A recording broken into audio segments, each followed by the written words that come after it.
សពថ្ងៃជាពន្លឺរងរឿងហូរដល់ដូចភ្លឺជាថ្ងៃនៅលើមេឃខ្លាំងក្លាព្រះយេស៊ូវព្រឺមកខ្ញុំ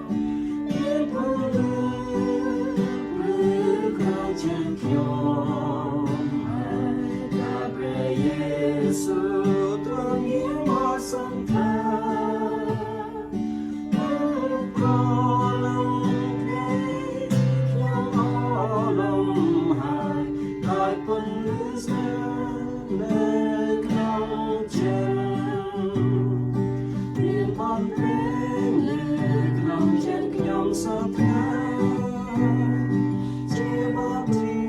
សរសើរព្រះស៊ូទ្រង់ក៏នឹងស្រមៃពីបងមិនចាជា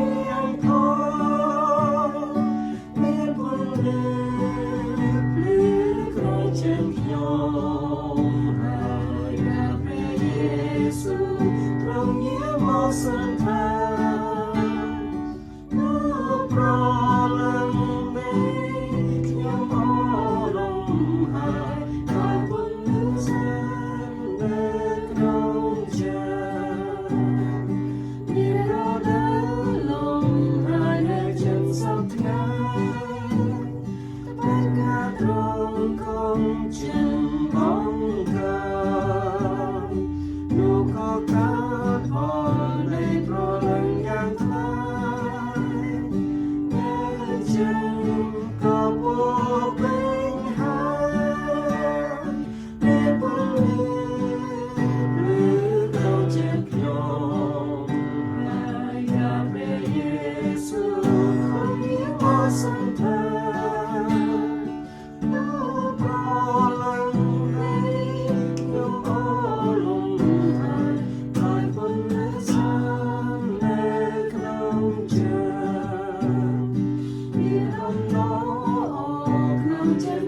សពថ្ងៃ